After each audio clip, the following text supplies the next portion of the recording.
All right, let's jump right in. Sounds good to me. Today's deep dive takes us to Baltimore Baltimore, yeah. to explore abandoned housing. Right. Get this. Yeah. We're talking about a city Okay. with potentially over 40,000 vacant homes. Wow, that's a lot. I know, right? Yeah. Whether you're prepping for a meeting Okay. on urban development or just curious about Baltimore, Sure. or maybe you're dealing with something similar Yeah. in your own city. Right. This deep dive is going to unpack Okay. why Baltimore has so many empty homes, Right. what it means for the city, Yeah. and what people are trying to do about it. Got it. Our main source is an academic article Okay. by James R. Cohen. Okay. That breaks down the issue Yeah. in some pretty fascinating detail. I'm ready. So, Yeah. what's striking is it's not just about the number of Okay. abandoned houses. Right. It's about understanding how we even got here. Absolutely. Think about this. Baltimore has lost Okay. over 30% of its population since 1950. That kind of population loss Yeah. leaves a city with way more housing than people, Right. Way more. creating a whole cascade of issues. So it's like this shrinking city effect. Exactly. People move away, Right? houses sit empty, Yeah. neighborhoods start to decline. It's a downward spiral. But Cohen uses this term, Okay. undercrowding, Undercrowding. coined by another researcher, Okay. Douglas Ray. Interesting. So what's the difference? Well, undercrowding goes beyond Okay, just vacant homes. got it. It describes a fundamental shift Okay, in the urban landscape, right. where the very structure of the city Okay, is out of balance with its population. interesting. It leads to those vacant lots you Yeah. see popping up, Right. the feeling of emptiness. Yeah. And that's where Baltimore's crisis really takes hold. That makes a lot of sense. Yeah. It's not just a few empty houses here and there. No. It's a systemic problem Right. woven into the fabric of the city. And Cohen argues Okay. that this undercrowding Yes. has led to a particular type of vacancy, Okay. And what's that? the problematic vacancy. Problematic vacancy. Meaning, these homes are likely to remain empty Okay. for a long time Right. and fall into disrepair. Which makes it even worse. It does. Yeah. Sounds pretty bleak. It is. Yeah. But Baltimore isn't standing still. Okay, so what are they doing? They've moved beyond just demolishing these homes, Okay. which frankly was creating more problems than it solved. Right.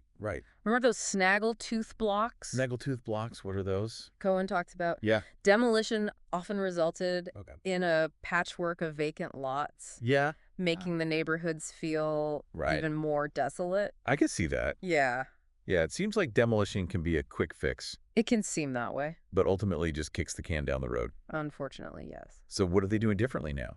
Well, Baltimore has launched...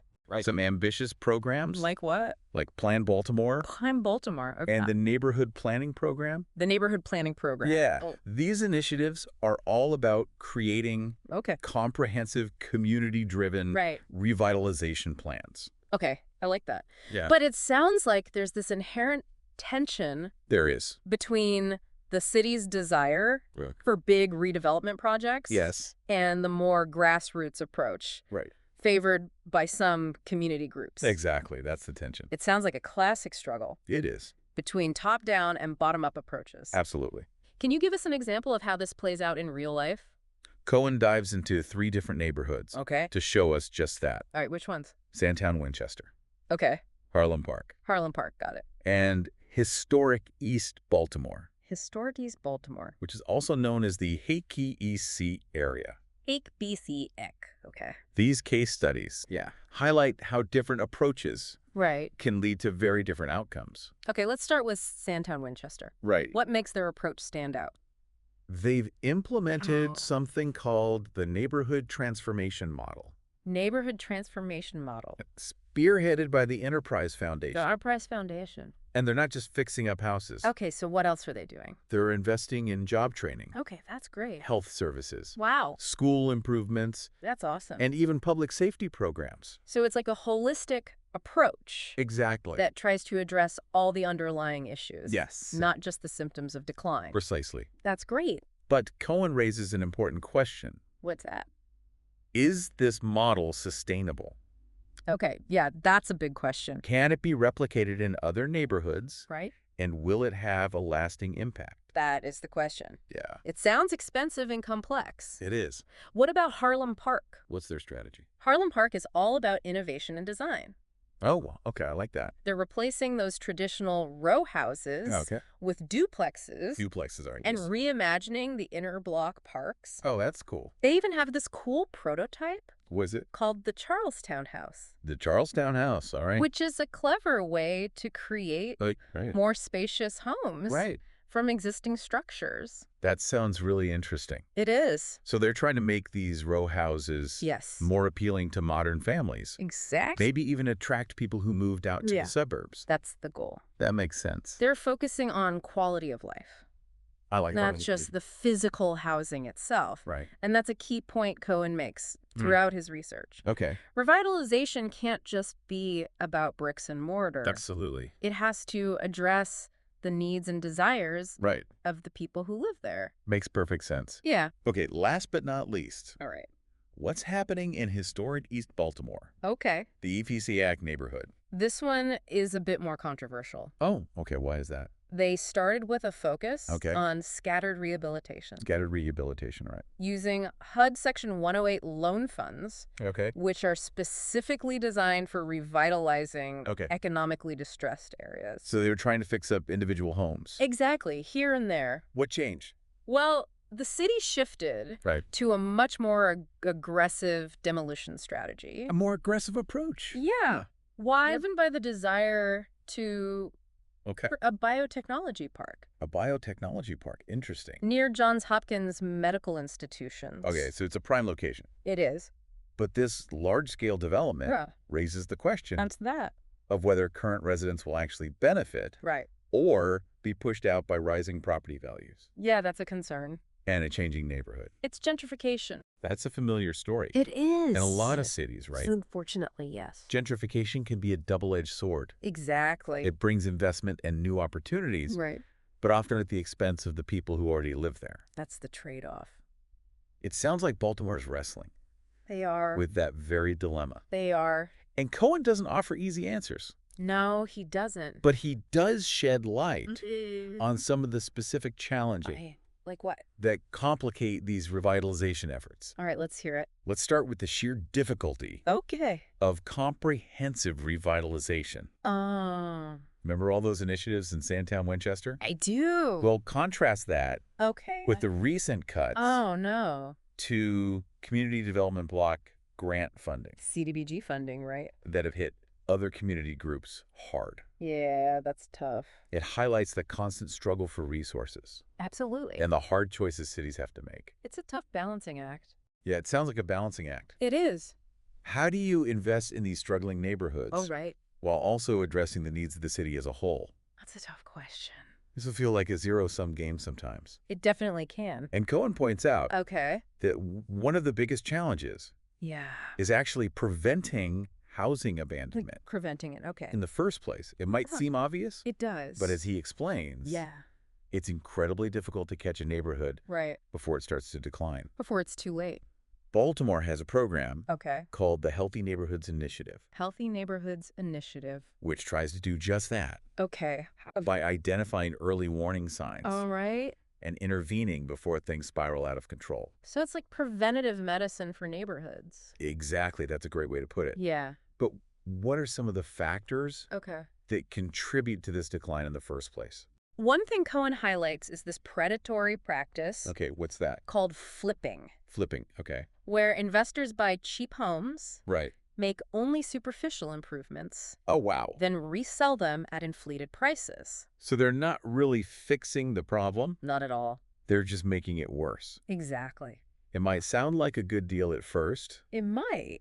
but these buyers often end up underwater, Right. leading to foreclosures Yeah. and further destabilizing the housing market. It's a vicious cycle. So it's not just about fixing up the physical houses. No. It's about addressing the underlying economic vulnerabilities Exactly. that make these neighborhoods susceptible Right. to exploitation To being taken advantage of. in the first place. Absolutely. And even when the city decides to demolish Okay. abandoned properties, Yeah. it can run into a bureaucratic maze. Oh, I bet. Cohen really gets into the weeds Okay. on the challenges of acquiring and demolishing Right. these derelict properties. It's complicated. It can be incredibly difficult to even track down I can imagine. property ownership, Yeah. especially with out-of-state corporations Right. holding onto vacant units Yeah. for tax purposes. Talk about a nightmare. It is a nightmare. It sounds like Baltimore is dealing with a tangled web They are. of absentee landlords, Yes. shell corporations, Uh-huh. and just plain neglect. That's one way to put it. So you've got these abandoned houses sitting there, Yeah. further dragging down the neighborhood. Yeah. But the city's hands are tied In a lot of cases, yes. because of who owns them. Exactly. It sounds like a catch-22. It often is. And even when you can acquire and demolish these properties, Yeah. you're still left with the question What's that?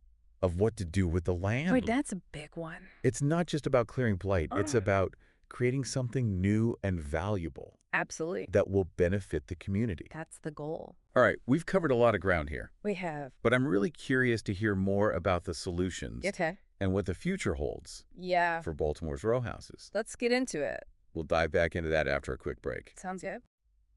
Welcome back to our deep dive into Baltimore's abandoned housing crisis. Yeah, it's a complex issue. Before the break, we were talking about Right. the challenges the city faces, Yeah. like tracking down Uh-huh. who actually owns these vacant properties Absolutely. and figuring out how to acquire them. Right. It sounds like a logistical nightmare. It really can be. And even when you solve the ownership puzzle, Yeah. you still have to figure out how to pay for everything. That's always the issue. Cohen points out that Baltimore, Okay. like many cities, Yeah.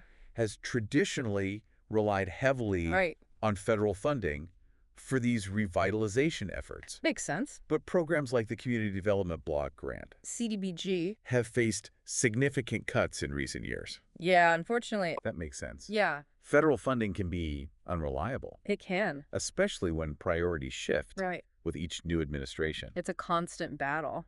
So what happens when that money dries up?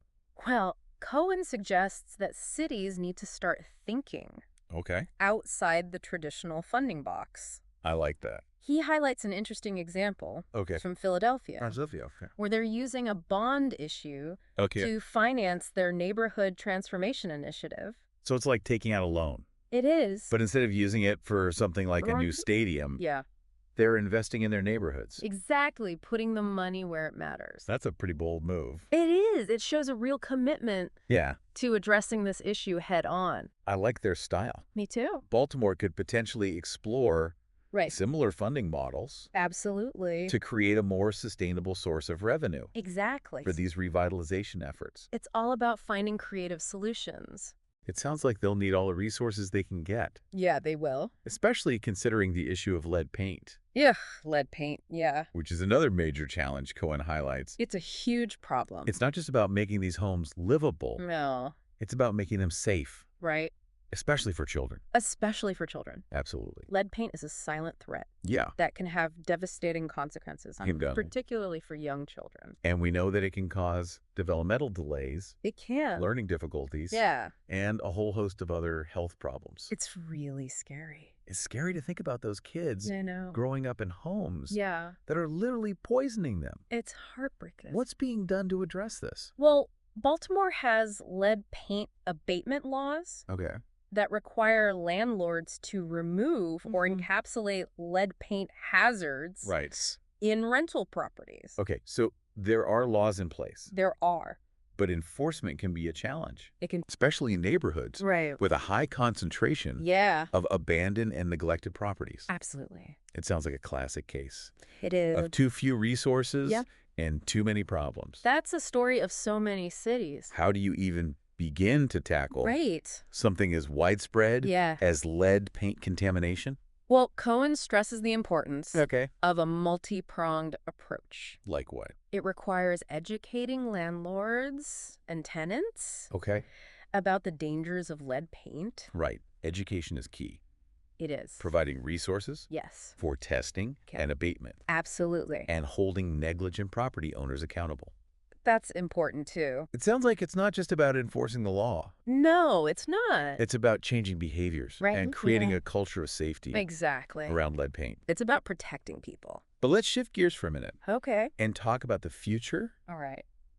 of Baltimore's iconic row houses. Those beautiful row houses. They're such a distinctive part They are. of the city's character. Sure. But as we've discussed, Yeah. they also present some unique challenges. They do. Those narrow, historic homes Yeah. with their small rooms Uh-huh. and lack of modern amenities Right. aren't exactly what most home buyers are looking for these days. Not really. It's like trying to fit a square peg Yeah. in a round hole, right? Exactly. How do you make these homes appealing Right. to a modern audience It's a tough one. without erasing their historical charm? That's the challenge. That's the million-dollar question. It is. And Cohen highlights Okay. some interesting approaches All right, like what? that Baltimore is experimenting with. Play it on me. One is the concept of twofers, Twofers, okay. which involves combining two adjacent row houses Okay. into one larger, Right. more spacious dwelling.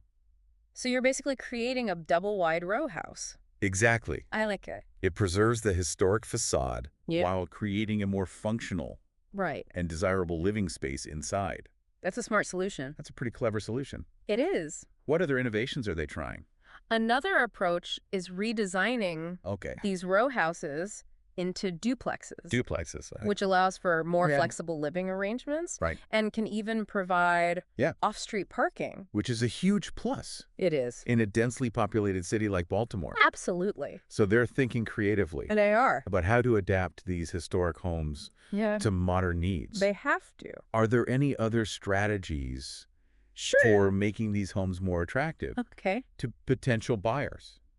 Cohen points out that Baltimore hasn't seen the same influx Okay. of foreign immigrants Interesting. as some other cities, Okay. which could represent Yeah. a missed opportunity. Okay. Why is that? Immigrant communities often value Okay. affordability Right. and a sense of community. Yeah. Which are two things Right. that Baltimore's row house neighborhoods Yeah. have to offer. That's an interesting point. It is. So it's about tapping into new markets Absolutely. and highlighting the unique advantages So, that these neighborhoods have. It's all about marketing. Are there any financial incentives There are. that could help attract buyers? Absolutely. Baltimore offers Okay. historic rehabilitation tax credits, Okay. which can significantly reduce the cost That's great. of renovating these older homes. There's help available. There is. But Cohen argues that the city needs to do a better job Okay. of educating potential buyers Right. Getting the word out. about these programs. It's a missed opportunity. It sounds like a marketing challenge, right? It is. You've got this great product Yeah. with all these potential benefits, Right. but people aren't aware of it. Exactly. They need to spread the word. Okay, so we've talked about lead paint, Right. funding challenges. Mm-hmm. And even some creative solutions Yeah, for revitalizing these row houses. we have. But let's get back to the issue of demolition Okay, for a moment. sure. It seems like a necessary evil sometimes, It can be. but it can also be really controversial. It is. What's Cohen's take on this? He acknowledges that demolition can be a tool for removing blight Right. and creating space for new development, so it has its place. But he also stresses the importance Okay. of using it Yeah. strategically Right. and thoughtfully. It's not a decision to be made lightly. Remember those snaggletooth blocks I do. we talked about earlier? Yeah. Well, Cohen argues that haphazard demolitions Right. can actually exacerbate the problem Make it worse. by creating more vacant lots Yeah. and further destabilizing neighborhoods. They're counterproductive. So it's not just about tearing down buildings. No, it's not. It's about having a clear plan Exactly. for what comes next. You need a vision. And that plan Yeah, should involve the community absolutely. every step of the way. That's crucial. Cohen emphasizes the importance Okay. of community engagement Right. in making decisions Yeah. about demolition and redevelopment. It's about giving people a voice. That makes sense. It does. But community engagement can be messy It can. and time-consuming. It can be. How do you balance the need Right. for swift action Right. with the desire for consensus building? It's a balancing act. It's a delicate balancing act, It is. and Cohen doesn't offer any easy answers. He doesn't. But he does suggest Okay. that the city needs to be more transparent Right.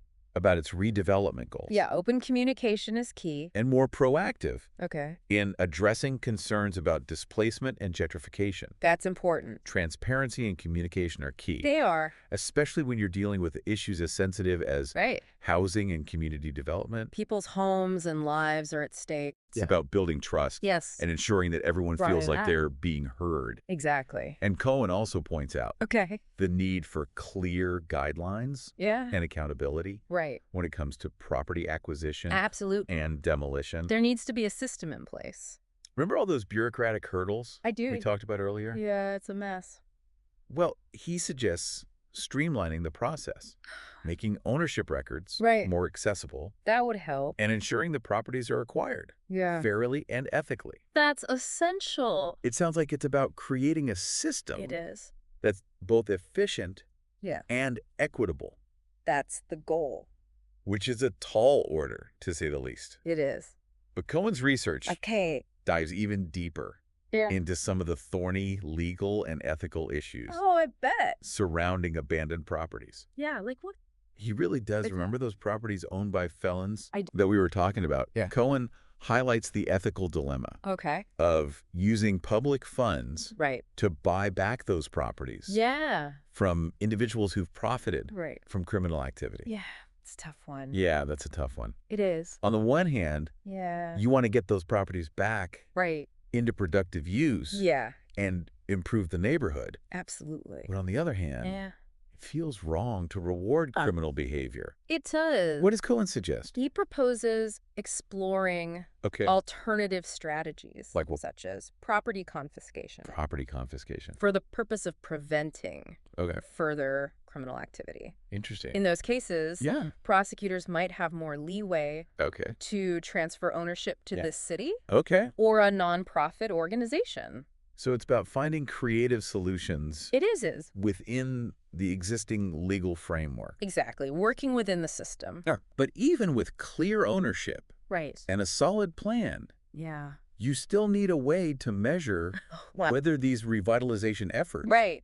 are actually working. That's crucial. What does Cohen say about that? He emphasizes the importance Okay. of ongoing evaluation Right. and data analysis. So you're constantly checking You have to. to see if what you're doing is actually working. Exactly. It's not enough to just throw money at the problem. No, it's not. You need to track the results Absolutely. and see what's actually making a difference in Right. people's lives. That's the bottom line. So it's about data-driven decision-making. It is. But what kind of data are we talking about? Cohen suggests tracking a variety of indicators, Like what? such as quality of life metrics, Okay. housing resales, Right. and demographic trends. Interesting. The goal is to understand Yeah. how these programs are impacting Right. the community as a whole. It's Mm. about the big picture, And to identify areas for improvement. always looking for ways to do better. It's about holding everyone accountable. It is. From city officials Yeah. to developers Uh-huh. to community organization. Everyone plays a role. Exactly. It's a team effort. It's about ensuring that these revitalization efforts Right. are truly serving the needs Yes. of the people they're intended to help. That's what it's all about. All right, we've covered a lot of ground here. We have. And I'm starting to see Yeah. how complex this issue really is. It's a multifaceted problem. But I'm also feeling hopeful Me too. that there are solutions out there. There are. We'll be back after a short break Okay. to wrap up our deep dive That's good. into Baltimore's abandoned housing crisis Right. and explore what we can learn Yeah. from their experience. I'm looking forward to it. Welcome back to the deep dive. We're in the home stretch now. We've spent this episode Yeah.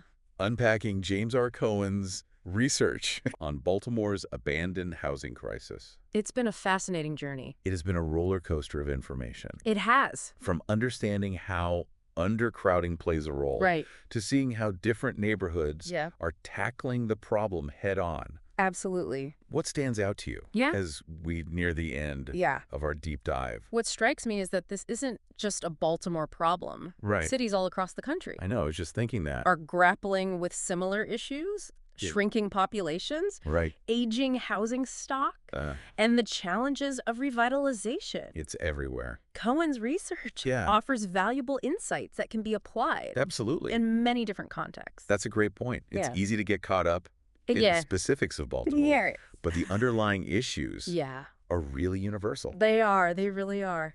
So what are some of the key takeaways that we can apply to other cities All right. facing similar challenges? First and foremost, Yeah. we need to recognize that abandoned housing is a symptom of larger systemic problems. Absolutely. It's not just about neglectful landlords or irresponsible homeowners. It's bigger than that. It's about poverty, inequality, lack of opportunity, and a whole host of other factors that contribute to urban decline. Like we were saying earlier. Yeah.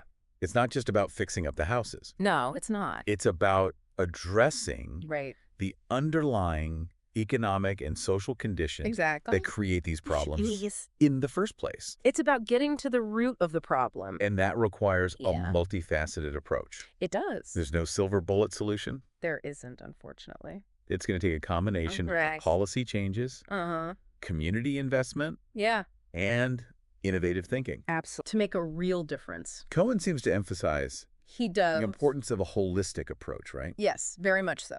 It's not just about demolition or rehabilitation. About the whole picture. It's about addressing all the interconnected issues that contribute to neighborhood decline. It's all connected. Absolutely. He highlights the importance of investing in things like education, job training, and community development alongside housing revitalization. So it's about creating opportunities. It is. For people to thrive. Exactly. Not just providing them with a place to live. It's about more than just putting a roof over their heads. And it seems like community engagement is crucial. Absolutely crucial. Throughout the process. Couldn't agree more. It's not just about imposing solutions from the top down. That never works. It's about listening to residents and working together to create a shared vision for the future. It's about collaboration and partnership. You hit the nail on the head. I try. Cohen stresses the need for transparency, accountability, and a genuine commitment to equitable development. That's essential. It's about ensuring that revitalization benefits everyone. It is. Not just newcomers or wealthy investors. It's about fairness and justice. That makes a lot of sense. It does. But it also sounds incredibly challenging. It is. How do you balance the need for investment and development with the desire to preserve the character It's a tough question. of existing communities? It is. And protect vulnerable residents Absolutely. from displacement? That's the million-dollar question. It is. And Cohen doesn't pretend to have all the answers. Of course not. But he does provide a framework for thinking about these issues and a set of tools That's helpful. that cities can use to navigate these complex challenges. His research highlights the importance of data-driven decision-making, Absolutely. strategic planning, Yeah. and a willingness to experiment with different approaches. You have to be willing to try new things. It's about learning from both successes and failures It's all part of the process. and constantly adapting Exactly. to the changing needs of the community. Communities are always evolving. And it's about recognizing Yeah, that this is an ongoing process, it is. not a one-time fix. It's a marathon, not a sprint. Revitalizing a neighborhood, Right. let alone an entire city, Yeah. takes time, resources, Yeah. and a sustained commitment It does. from everyone involved. It's a team effort. So as we wrap up this deep dive, Okay. what's the one thing Yeah, you want our listener to take away let me think. from Cohen's research? Okay. What's the most important message? I think the most important message is that abandoned housing is not an unsolvable problem. That's good to hear. It's a complex challenge for sure. Right. But it's one that we can address if we approach it with a clear understanding of the underlying issues, Yeah, a commitment to collaboration, absolutely. and a willingness to think outside the box. And remember, this isn't just about Baltimore. No, it's not. These lessons can be applied It can. in any city. Yeah. Struggling with abandoned housing and neighborhood decline. It's a widespread problem. It's about recognizing the interconnectedness of these issues. Absolutely. And working together to create a more just and equitable future That's the goal. for all urban residents. I couldn't have said it better myself.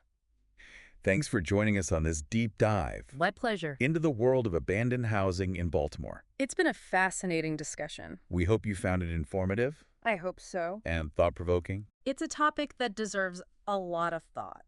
Until next time. Yeah. Keep exploring. Absolutely. Keep questioning. For sure. And keep pushing for a better world. That's what it's all about.